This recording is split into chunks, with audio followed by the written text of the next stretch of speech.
वो बस ठीक है, वो बाद में दिखाइए। बिस्मिल्लाहिर्रहमानिर्रहीम, अस्सलाम वालेकुम जी नाज़रीन, मैं आपका मेज़बान तलहा नारू हाज़िर है खिदमत से। उम्मीद के साथ कि आप जहाँ भी होंगे खुश होंगे और अल्लाह की पनाह में होंगे। नाज़रीन, अक्सर जो लोग होते हैं और अक्सर कहा जाता है कि खतरों से दूर रहना चाहिए, लेकिन कुछ वहीं पर ऐसे भी लोग होते हैं जो खतरों के खिलाड़ी होते हैं और वो कुछ ऐसे होते हैं जो खतरों को खुद घर में पाल लेते हैं। वैसे ही हमारे साथ बाबर भाई मौजूद हैं जिन्होंने अपने घर में सांपों को पाल रखा है। जी हाँ, बिल्कुल मेरे सामने आप देख रहे हैं यहाँ पर सांप ही सांप मौजूद है। इनमें से जो आवाज़ें आ रही हैं, मैं चाहता हूँ कि काश मैं आपको सुना सकता और वो मुझे आवाज़ें आ रही हैं और इस वक़्त जो मेरी टाँगें हैं, मेरा दिल है, वो यकीन करें जैसे वो बिलावल भुट्टो ने कहा था ना कि काँपे टाँग रही है, मेरा बस वैसे ही हाल है। बाबर भाई, अस्सलाम वालेकुम। वालेकुम अस्सलाम। बाबर भाई, ये कैसा शौक है आपने घर में साँप पाल रखे हैं? देखिए जी, मेरा मानना ये अच्छा। चलिए बाबर भाई, आपका बहुत-बहुत शुक्रिया, आपने वक़्त दिया और हमारी दुआएँ भी आपके साथ हैं। अल्लाह पाक आपको सलामत रखे, क्योंकि आप तो समझो खतरों के खिलाड़ी हैं और वैसे भी कहते हैं कि अंगारों पे चलना है तो बहादुरी, लेकिन असल में बेवकूफ़ी है। तो लेकिन ये इनका काम है, शोभा है, तो हर ज़ाहिर है जो जिसका काम होता है उसी को समझिए। आपने ये वीडियो देखकर अपने घर में साँप नहीं पाल लेना चाहिए, ये एक्सपर्ट हैं, सालों से ये काम कर रहे हैं।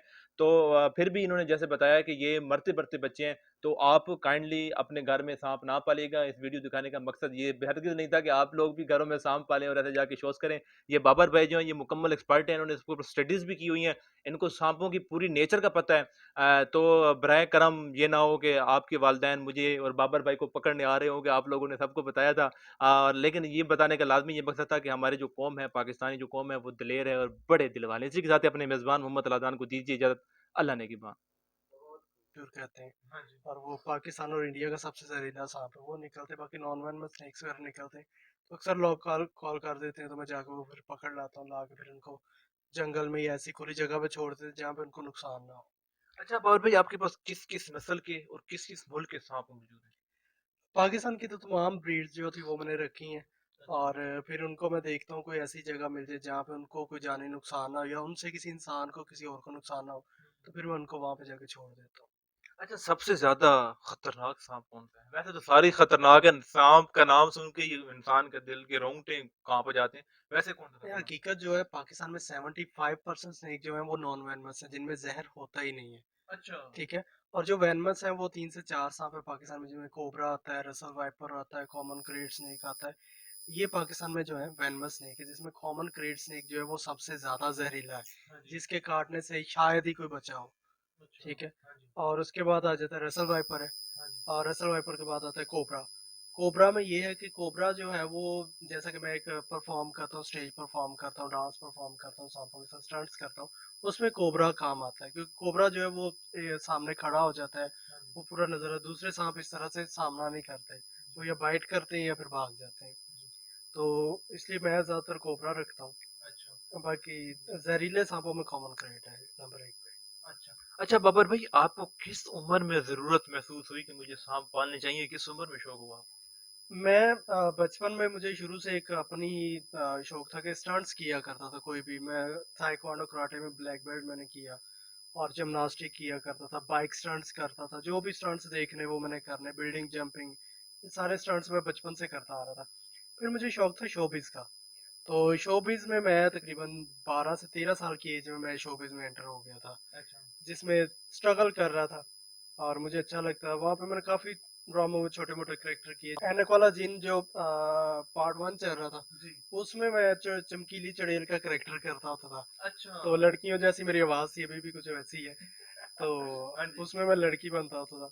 अच्छा। फिर तो दरबारी का कैरेक्टर, ये छोटे-मोटे करता था। हाँ जी। तो फिर मैंने थिएटर में परफॉर्म करना शुरू किया। थिएटर में मेरा वॉल्यूम नहीं था कि मैं थिएटर में कामयाब हो पाता, क्योंकि वहाँ पे लाउड स्पीकर आवाज़ चाहिए होती है। हाँ जी। तो वहाँ पे फिर मैंने एक बार घर के पास ही आ रहा, तो मैंने देखा एक बंदा ना मजमा लगा के बैठा हुआ है। हुँ। उसके पास काफी लोग इकट्ठे हुए, मैंने कहा इतने लोग इसके पास इकट्ठे हुए हैं रोड के ऊपर। देखा तो वो सांप दिखा के कोई मेडिसिन वगैरह बेच रहा था। हुँ, हुँ। तो मैंने उस चीज को नोट किया, मैंने कहा ये सांप देखने के लिए वो बार बार सांप दिखा भी नहीं रहा था, लोगों को कह रहा था मैं आपको ऐसा सांप दिखाऊंगा जिसके सर पे ताज है। और तुमने बात सुनी है, वो इतने मसरूफ वक्त में भी लोग 2-2 3-3 घंटे उसके पास खड़े हुए सिर्फ वो सांप सांप के लिए। देखने के लिए। हुँ, घर आके बड़ा सोचा कि यार कुछ करना चाहिए डिफरेंट, हुँ। कि अब वक़्त ज़िंदगी एक है, उसमें भी कुछ ना किया तो ये ऐसे ही गुज़रेगी, तो क्या किया। दूसरे दिन मैं गया, वो मुझे नहीं मिला। मैं उसको 5-6 दिन ढूँढता रहा, बाइक पे कभी इधर जा रहा हूँ, कभी उधर पूछ रहा हूँ, यार वो साँप वाला जो मजमा लगाता है। वो एक दिन मुझे मिल गया। मैंने उसके घुटनों को हाथ लगाया, उसको कुछ पैसे दिए। मैंने कहा जी आप मेरे उस्ताद हैं, आज से साथ मान मुझे सांपों के बारे में कुछ सिखाएं। अच्छा। उन्होंने पहले तो मेरी अच्छी खासी छील उतारी हुँ, कि जो सांप शिकारी समझे उस दौर में कोई बेचते थे 500-600 रुपए का, अच्छा, वो सांप मुझे 5 से 10 हज़ार का वो देता था। पहले ये खरीदो फिर इसके बारे में बताऊंगा। अच्छा। लेकिन फिर भी उन्होंने शौक बाद पड़ गया में था। शौक पड़ गया, हमने जैसे कैसे उनके बारे में सीखा, जितना भी फिर खुद उनसे ले लेता, फिर उसके बारे में खुद फिर इंटरनेट पे सर्च करना। फिर मैंने सांपों के साथ फेसबुक का दौर था, तो मैंने सांपों के साथ वीडियोस लगाई फेसबुक पे। हुँ, मुझे साउथ अफ्रीका से ना एक लड़की ने कांटेक्ट किया फेसबुक पे कि आप इनके बारे में कुछ जानते हैं। अब मेरी इंग्लिश भी अच्छी नहीं थी, कुछ जिस तरह भी कर कर फिर उन्होंने एक पाकिस्तानी लड़की से मेरी बात करवाई। अच्छा। उसने फिर मुझसे बात की, वो लड़की मॉल्टन की थी और वहाँ पे गई थी। हुँ, वहाँ पे एक एनिमल आर्ट एकेडमी है।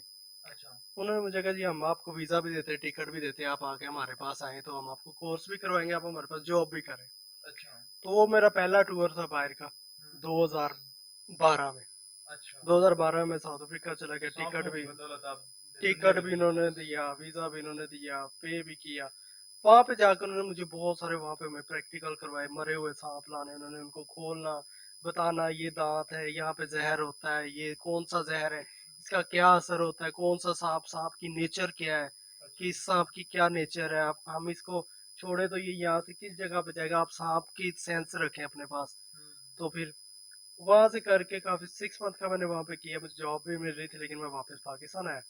यहाँ पे आके मैंने शालीमार थिएटर के पास एक ना थिएटर होता था अलमरा। जी। एक तो माल वाला अलमरा है, हाँ जी। अलमरा है, एक इधर होता था, वो खत्म हो गया, कच्चा सा थिएटर होता था। अच्छा।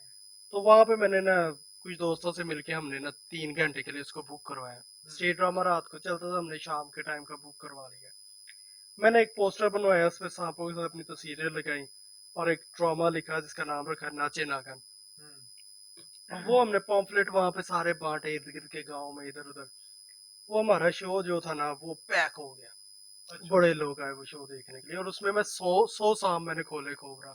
अच्छा। 100 कोबरा मैंने इतने उसमें, थे आपके पास? इतने मैंने इकट्ठे किए थे पूरे पाकिस्तान से, सबसे इकट्ठे किए हमने सांप। अच्छा। जितने शिकारी थे, खुद भी शिकार पे गए, हुँ, सारे इकट्ठे किए। वो पहला शो चला तो बाहर लोग और भी खड़े हुए थे, हमने शो देखना, बहुत ज्यादा रश। हुँ, तो जो ड्रामा जिसका चल रहा था उसके प्रोड्यूसर ने कहा यार आप ऐसा करो, मुझे कुछ पे कर दो, मैं ड्रामा ही नहीं चलाता, आप अपना ही शो दोबारा यही वाला चलाओ। अच्छा, हमारा वो एक शो जो 3 घंटे चलाना था हमारा, वो तकरीबन 1 महीना पूरा चला। अच्छा। उसके बाद सिर्फ़ मुझे सांपों की वजह सिर्फ से। सांपों की वजह से लोग देखने आते, बहुत रश होना, पैक होना, शो के उनके ड्रामा जो चल रहे थे वो भी बंद हो गए, हमारा ही चलता रहा। हाँ जी। उसके बाद मुझे किसी थिएटर से कभी फोन आ रहा है, कभी किसी का आ रहा है, हमारा ड्रामा कर दें, आप हमारा कर दें। अच्छा, फिर मैं पाकिस्तान के जितने थिएटर है वो सारे घूमे क्या अपने बात फन है! के थ्रू। क्या बात है! तकरीबन वीक का 2.5 से 3 लाख रुपए वीक का ले रहा था, हाँ जी। और चल रहा था, लोग इससे ज्यादा भी ऑफर कर रहे थे। तो उसके बाद फिर मुझे पाकिस्तान ड्रामा नागिन हाँ चला जी। है, वो मैंने किया। फिर करम जली ड्रामा किया टीवी पे, मुख्तलिफ ड्रामों में एज एक्टर भी एक्टर परफॉर्म किया। माशाल्लाह, तो माशाल्लाह। अच्छा ये अच्छा आपने अभी ज़िक्र किया इनको शिकार आपने किया जो 100 सांप आपने तो ये इनको पकड़ा कैसे जाता है?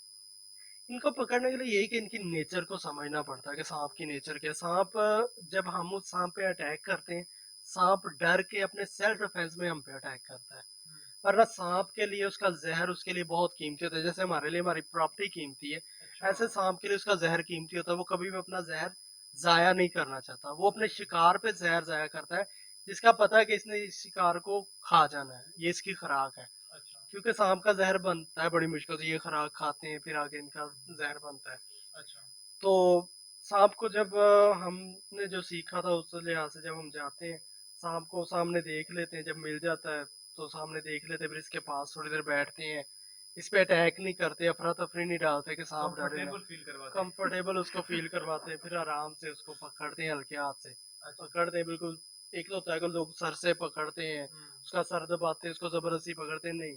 कोई भी जहरीला सांप है, मेरा चैलेंज है कि मैं बिना किसी डर के, ये कि 5-10 मिनट ज्यादा उसको दूंगा, हुँ। लेकिन पकड़ूंगा फिर आराम से, पकड़ा आपका अपना पहले अपने बन गया तरीके से। अपने तरीके। अक्सर हम वो मुख्तलिफ वीडियोज़ में देखते हैं वो डंडे के साथ पकड़ के गट्टू के अंदर डाल रहे होते हैं, तो वैसा भी कोई तरीका है? वो तरीका है, लेकिन उसमें सांप जो है ना उसको नुकसान भी पहुंच सकता है, और सांप अगर आपसे निकल गया है हुँ, तो वो इंसान को नुकसान भी पहुँचाएगा। हाँ जी। लेकिन जो मेरा तरीका है, मेरा वो तरीका है कि मैंने उस तरीके से पकड़ा है कि सांप का डर खत्म हो जाए मुझसे। अच्छा। अब मैं परफ़ॉर्म करता हूँ थिएटर में तो मैं सांप को अपने मुँह के साथ पकड़ता हूँ, हाथ पीछे रख के मुँह के साथ पकड़ के उठाता हूँ।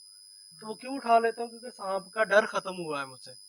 मैं जैसे हाथ से पकड़ रहा हूँ, ये स्टिक से सांप को ये पता है कि इस बंदे ने मुझे कुछ नहीं कहना हाँ और जी। मैंने इसको कुछ नहीं कहना। अच्छा, अभी आपके पास ये कोबरा मौजूद है, तो इसके बारे में बताएँ, इसकी नेचर और कितना इसका कैसे पता चलेगा कि इसका ज़हर निकला हुआ है या इसके अंदर ज़हर है? देखिए जो जोगी लोग होते हैं वो सांप पकड़ते हैं और इनके वेनम सक होते हैं, ज़हर की थैलियाँ होती हैं इनकी आँखों के पीछे, वो निकाल देते हैं बाहर, ब्लेड से कट लगा के वो खींच देते हैं।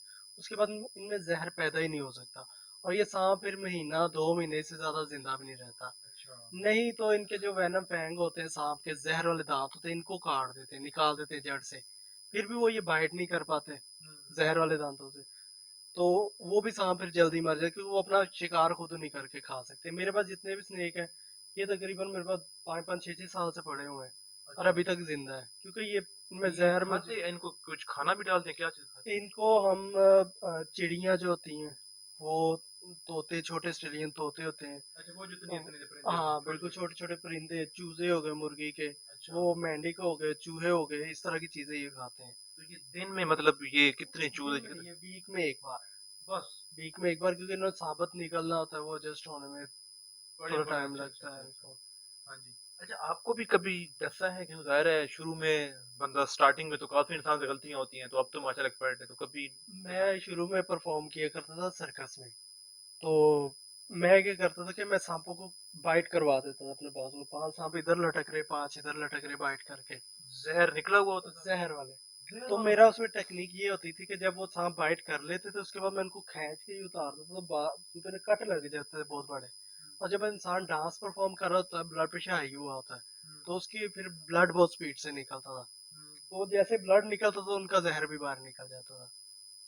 तो कुछ असर होता था मुझ पे लेकिन वो आहिस्ता-आहिस्ता आप फिर खलाई मखलूक तो नहीं है जिसका ज़िक्र कर रहे हैं? तो फिर लास्ट टाइम मैंने फिर ये परफ़ॉर्मेंस ना मैंने छोड़ दी, मेरी वालदा को नहीं पसंद आया, उनको पता चला, उन्होंने कहा जी, ये क्या काम तुम कर रहे हो? हमारे खानदान में कोई ऐसा बंदा नहीं, तुम्हारे अब्बू ऑफिसर हैं, हुँ, तुम किस काम में पड़ के खुद को ज़ख्म दे रहे हो, मुझे तकलीफ होती है। जब मैंने वालदा का हालात देखे, मैंने कहा ये तो बड़े दुखी हो गए इस वजह हाँ, से, तो मैंने बिल्कुल। फिर वो बाइट करवाने वाला सिस्टम फिर सांप को छोड़ दिया। उसके बाद फिर एक दफ़ा मुझे बाइट किया अंगूठे पे सांप ने, तो वो वेन के अंदर इंजेक्ट कर गया था। अच्छा। और मैं था भलवाल में परफॉर्म कर रहा, तो वहाँ पे मैंने फौरी तौर पे वहाँ से निकला हूँ, मैंने सरकारी हॉस्पिटल ढूँढा, वहाँ पे गया, उनसे एंटीवेनम मिल गए, हुँ, तो एंटीवेनम लिए, ड्रिप लगी हुई, तो फिर मेहरान गाड़ी थी मेरे पास, उसी में मैंने मिरर के साथ ही ड्रिप टांगी हुई और एक हाथ मेरा फुल स्वेल हो गया और मैं गाड़ी ड्राइव करके खुद जना हॉस्पिटल लाहौर पहुंचा। अच्छा। यहाँ पे आके मैं बेहोश हो गया। फिर मुझे 3 दिन के बाद होश आया तो पता चला कि मैं वेंटिलेटर पे था 3 दिन से। ओए होए तो होए! अल्लाह तकरीबन अब 12 से 13 लाख रुपया मेरे इलाज पे जो मेरा खर्चा आया था। हाँ जी। तो उसके बाद लेकिन फिर वो गलती मेरी थी। हुँ, गलती मेरी थी, सांप ने मेरी गलती से बाइट किया था कि ऐसा था हम शो कर रहे थे तो सामने स्कूल के बच्चे बैठे हुए थे हुँ, और मैंने 10 कोबरा स्नेक खोले हुए थे सारे जहर वाले क्योंकि मैं जहर नहीं निकालता सांपों को। हुँ। तो रात का टाइम था और जनरेटर जो था खराब हो गया सर्कस का, लाइट बिल्कुल बंद हो गई। तो मैंने अच्छा। अंधेरे में उनको समेट लिया कि कोई बच्चों की तरफ ना चला हाँ, जाए, हाँ, किसी को हाँ, बाइट ना बिल्कुल। कर ले। तो वो जैसे-जैसे पकड़ा गया मुझसे, मैंने 10 सांप पकड़े हुए थे तो उसमें से एक ने मेरे कोई अंगूठे डर में गया होगा। अंधेरे में बाइट कर दिया। हाँ, तो एक बस वो डरपोक सांप भी डरपोक होगा तभी भी डर गया होगा। सांप तो अपने सेल्फ डिफेंस में उसने तो अटैक करना है, उसको हाँ तो जी, कहीं भी जगह मिलेगी, उसने नहीं देखना कौन सी जगह है। हाँ जी, तो लेकिन उसके बाद अल्लाह का शुक्र है फिर से ठीक हुआ। हाँ जी। अब ये था कि काम मेरा ये बन गया था, प्रोफेशनल बन गया था, मेरा इनकम का ज़रिया ये बन गया था। चलिए बाबर भाई, आपका बहुत-बहुत शुक्रिया, आपने वक़्त दिया और हमारी दुआएँ भी आपके साथ हैं, अल्लाह पाक आपको सलामत रखे क्योंकि आप समझो खतरों के खिलाड़ी हैं और वैसे भी कहते हैं कि अंगारों पे चलना है तो बहादुरी लेकिन असल में बेवकूफ़ी है। तो लेकिन ये इनका काम है, शोभा है, तो हर ज़ाहिर है जो जिसका काम होता है उसी को समझिए। आपने ये वीडियो देखकर अपने घर में साँप नहीं पाल लेना चाहिए, ये एक्सपर्ट हैं, सालों से ये काम कर रहे हैं। तो फिर भी इन्होंने जैसे बताया कि ये मरते-मरते बच्चे हैं, तो आप काइंडली अपने घर में साँप ना पालिएगा। इस वीडियो दिखाने का मकसद ये हरगिज़ नहीं था कि आप लोग भी घरों में साँप पालें और ऐसे जाके शोज़ करें। ये बाबर भाई जो हैं, ये मुकम्मल एक्सपर्ट हैं, इन्होंने इसके ऊपर स्टडीज़ भी की हुई हैं, इनको साँपों की पूरी नेचर का पता है। तो बराए करम ये ना हो कि आपके वालिदैन मुझे और बाबर भाई को पकड़ने आ रहे हों कि आप लोगों ने सबको बताया था। लेकिन ये बताने का लाज़मी ये मकसद था कि हमारी जो कौम है, पाकिस्तानी जो कौम है, वो दिलेर है और बड़े दिल वाले हैं। इसी के साथ ही अपने मेज़बान मोहम्मद अलादान को दीजिए इजाज़त। अल्लाह ने